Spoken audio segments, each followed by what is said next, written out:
La historia nos revela que el ser humano y por tanto la sociedad están en un proceso permanente de cambios. En algún momento y en determinado lugar, estos cambios se suceden con mayor velocidad y a veces con contornos de tragedia.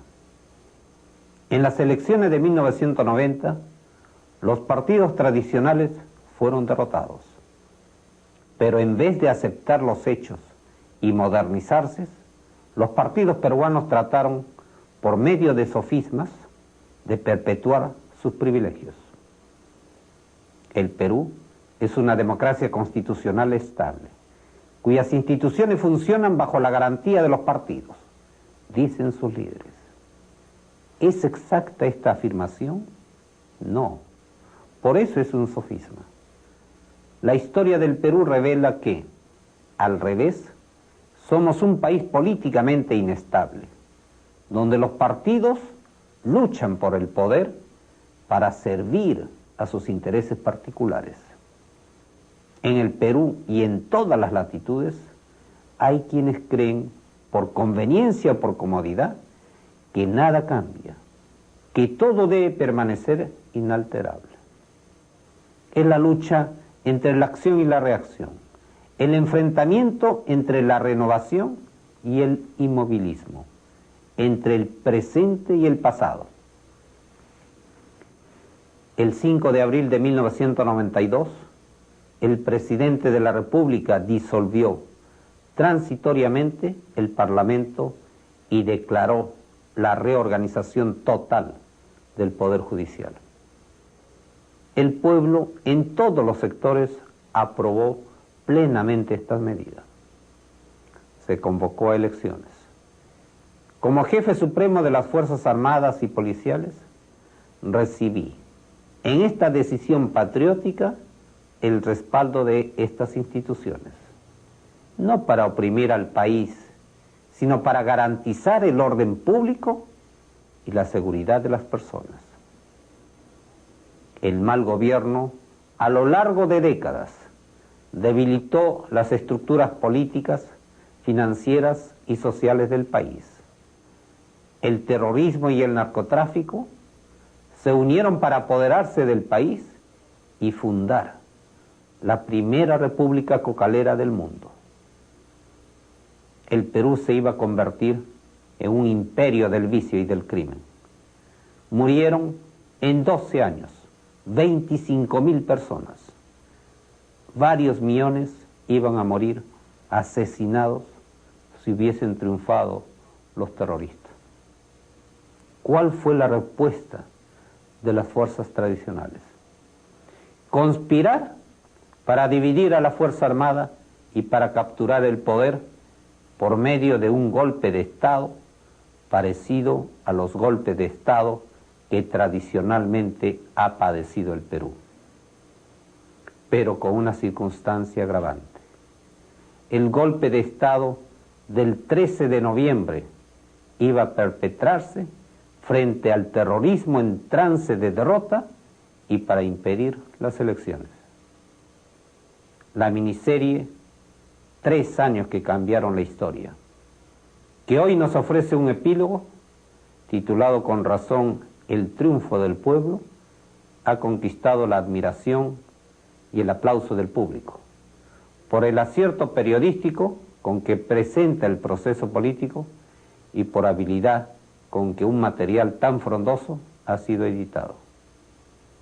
Aquí se aprecia un hecho histórico.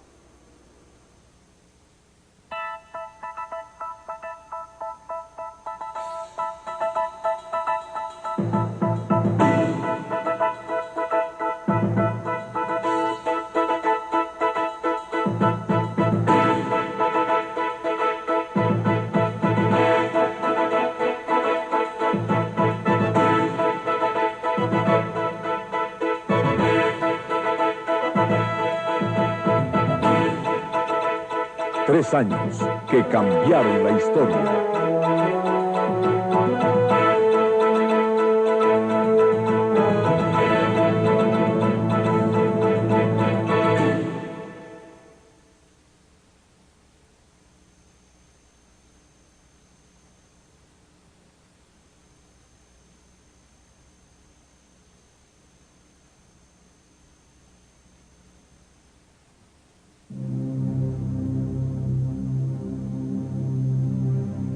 transcurso de su historia, el pueblo peruano ha vivido en determinados momentos con mayor intensidad, con mayor dramatismo que en otros.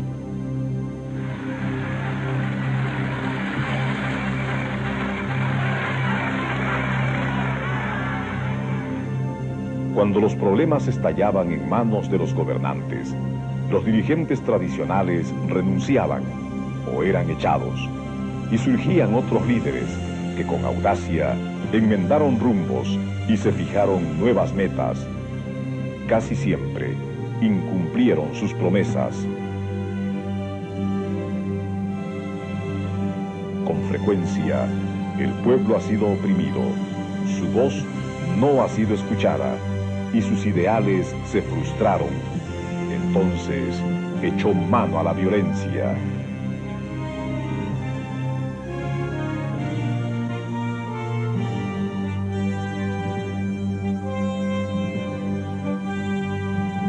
Hoy, la voz del pueblo rompe las barreras y exige que le escuchen.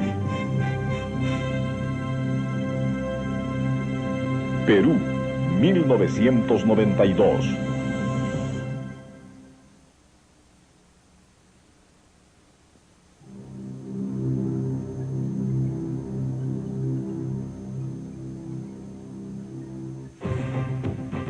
El presidente de la República es el ingeniero Alberto Fujimori.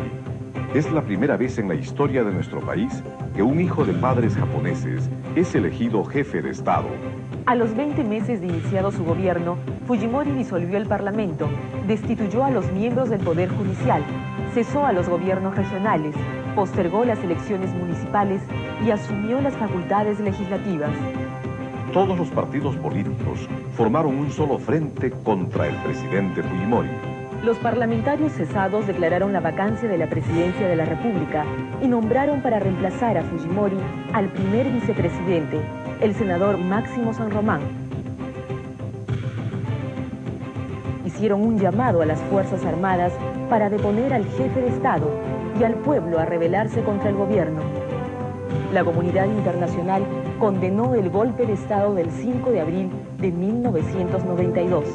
Las grandes potencias amenazaron con suspender su apoyo financiero y Venezuela cortó sus relaciones diplomáticas con el Perú.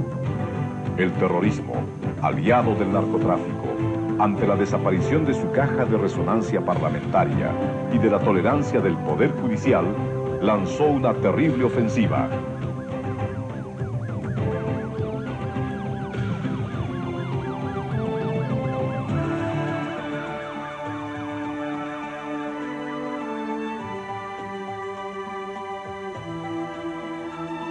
Pero el pueblo peruano, en todos los niveles sociales y económicos, y la Fuerza Armada, cuyo jefe supremo es Fujimori, le reiteraron su respaldo y lealtad.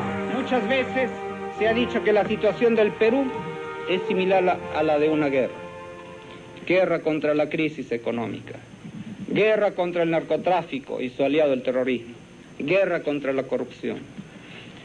¿Se negaría algún pueblo del mundo en circunstancias similares la posibilidad de que su Estado asuma facultades extraordinarias para defender su existencia e integridad?